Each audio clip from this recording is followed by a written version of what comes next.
Assalamualaikum warahmatullahi wabarakatuh. Selamat pagi semuanya. Perkenalkan, nama saya Rani Febristiani dengan NIM A1D5255077 dari Program Studi Administrasi Pendidikan.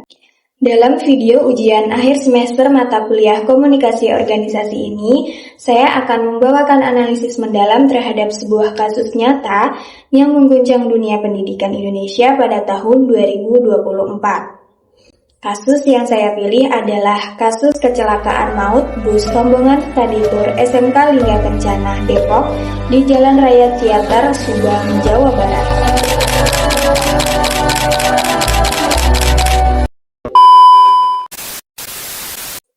Sebelum kita masuk ke analisis, mari saya ceritakan kronologi kejadian berdasarkan pemberitaan media massa yang valid.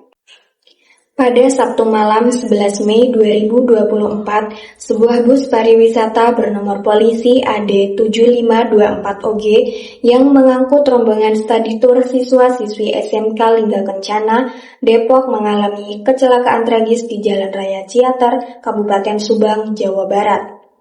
Bus yang membawa sekitar 60 penumpang, mayoritas siswa-siswi kelas 11 itu hilang kendali dan menabrak sejumlah kendaraan dari arah berlawanan, lalu terguling ke pinggir jalan. Akibat kecelakaan ini, 11 orang meninggal dunia, termasuk siswa, guru pendamping, dan warga yang menjadi korban di jalan.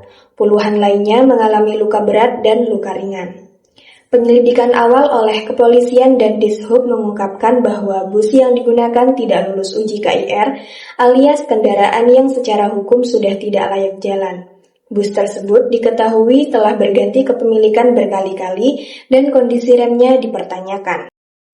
Yang menjadi inti persoalan dari perspektif komunikasi organisasi bukanlah semata-mata soal teknis kelayakan bus, melainkan siapa yang bertanggung jawab dan mengapa miskomunikasi antara pihak sekolah, biro perjalanan, dan orang tua murid bisa terjadi hingga merenggut nyawa. 3 aktor utama yang terlibat dalam sistem komunikasi ini adalah pihak sekolah selaku penyelenggara kegiatan, biro travel atau vendor bus yang menyediakan armada, dan orang tua murid yang memberikan izin dan kepercayaan. Kegagalan komunikasi di antara ketiganya inilah yang akan kita bedah bersama. Saya kini memposisikan diri sebagai analis komunikasi organisasi. Mari kita gunakan beberapa pisau teori untuk membedah akar masalah kasus ini. Teori pertama yang relevan adalah konsep distorsi pesan dalam komunikasi downward atau komunikasi dari atas ke bawah.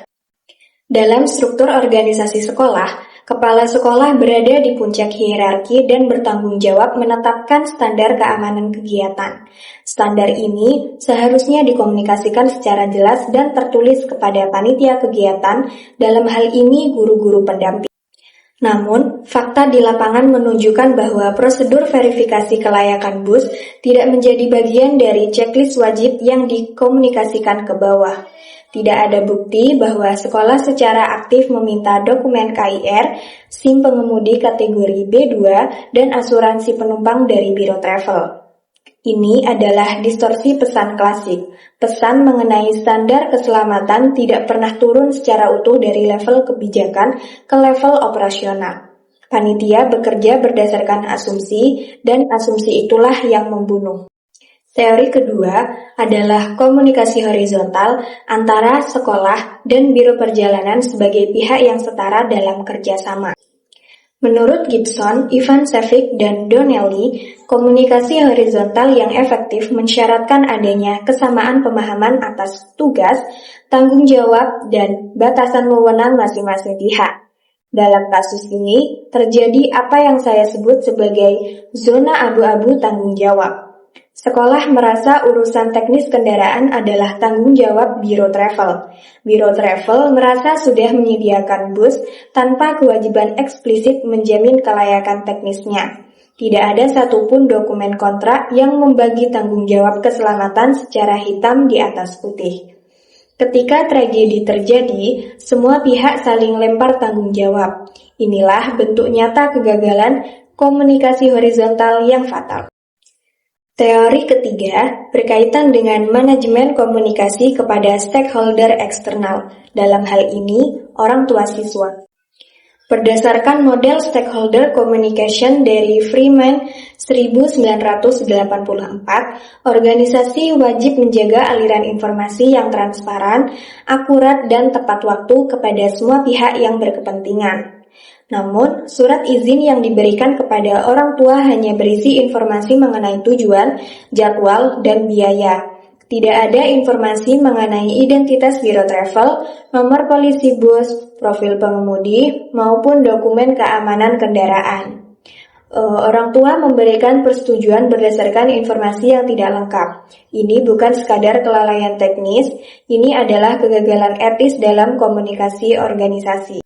Yang terakhir atau yang keempat, saya ingin menyoroti iklim komunikasi organisasi di internal sekolah. Gibb 1961 membedakan antara iklim komunikasi defensif dan iklim komunikasi suportif. Dalam iklim defensif, anggota organisasi cenderung menyembunyikan masalah, tidak berani menyampaikan kekhawatiran, dan lebih memilih diam daripada dianggap menghambat kegiatan. Sangat mungkin ada guru atau staf yang merasakan ada yang tidak beres dari kondisi bus, namun tidak berani menyampaikannya ke atasan. Inilah bukti nyata dari iklim komunikasi yang tidak sehat, ketika keselamatan dikorbankan demi harmoni semua. Kesimpulan analisis saya, kecelakaan ini bukan semata-mata kecelakaan lalu lintas biasa. Ini adalah akibat dari rantai kegagalan komunikasi organisasi, dari distorsi pesan dan downward, zona abu-abu koordinasi horizontal, ketidaktransparan kepada orang tua, hingga iklim organisasi yang tidak kondusif untuk menyuarakan kekhawatiran. Saya kini beralih peran. Saya memposisikan diri sebagai Kepala Humas SMK Lingga Kencana yang harus menghadapi krisis ini pada hari-hari pertama setelah kejadian. Ada 4 langkah strategis yang harus diambil berdasarkan model 4R Crisis Communication. Pertama, regret. Ungkapkan duka dan empati secara tulus dan segera. Dalam 24 jam pertama, tidak boleh ada keheningan dari pihak sekolah. Diam akan diartikan publik sebagai ketidakpedulian atau upaya menghindar. Kedua, responsibility. Akui peran dan tanggung jawab tanpa terus berdalih. Sekolah tidak perlu menunggu hasil penyelidikan kepolisian untuk menyatakan bahwa mereka adalah penyelenggara kegiatan dan merasa bertanggung jawab secara moral. Ketiga, reform. Umumkan perubahan sistem secara konkret. Komunikasikan ke publik bahwa ke depan, sekolah akan memperketat prosedur verifikasi keamanan setiap kegiatan yang melibatkan transportasi siswa. Keempat, restitution. Wujudkan tanggung jawab dalam tindakan nyata, pastikan koordinasi penuh dengan keluarga korban, pendampingan, bantuan biaya, dan komunikasi yang terus berjalan, bukan pernyataan sekali lalu hilang. Berikut adalah draft holding statement resmi yang saya rancang sebagai Humas SMK Lingga Kencana.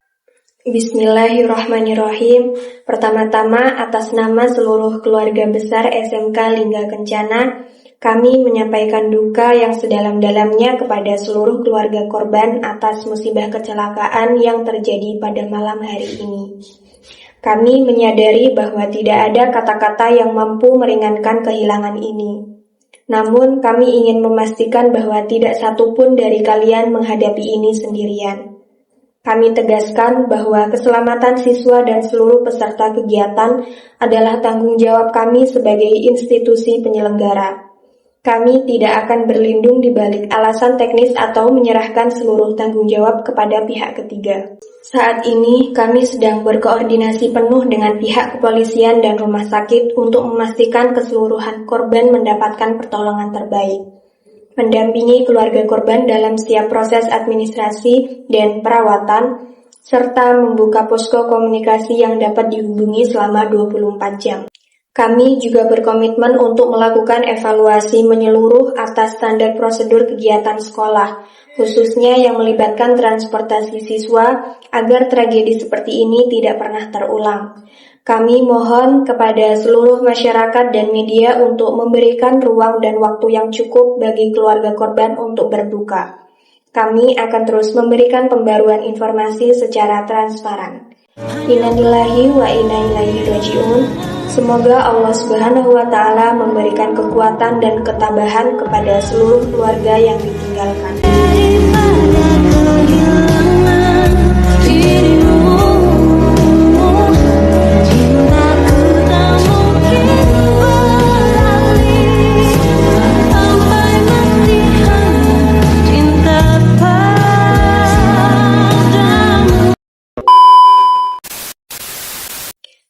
Kita telah menelaah kasus kecelakaan bus SMK Lingga Kencana dari lensa komunikasi organisasi. Dan yang saya harap kita semua bawa pulang dari analisis ini adalah satu kesadaran mendasar. Kegagalan komunikasi organisasi bukan sekadar persoalan administratif. Dalam konteks institusi pendidikan, kegagalan komunikasi bisa berujung pada hilangnya nyawa. Dalam kasus ini, tidak ada satu aktor yang bisa sepenuhnya disalahkan secara tunggal. Ini adalah kegagalan sistem. Sistem komunikasi yang tidak pernah dirancang untuk memprioritaskan keselamatan, transparansi, dan akuntabilitas. Sekolah bukan hanya tempat transfer ilmu pengetahuan, sekolah adalah organisasi dengan struktur, hierarki, aliran informasi, dan iklim komunikasi. Dan seperti organisasi manapun, kualitas komunikasinya menentukan kualitas keselamatannya. Jika kita sebagai calon pemimpin pendidikan tidak belajar dari tragedi ini, maka kita hanya menunggu giliran tragedi berikutnya. Saya berharap analisis ini memberikan perspektif yang bermakna, bukan hanya untuk nilai ujian, tetapi untuk bekal kita sebagai pemimpin pendidikan di masa depan. Sekian dari saya. Wassalamualaikum warahmatullahi wabarakatuh.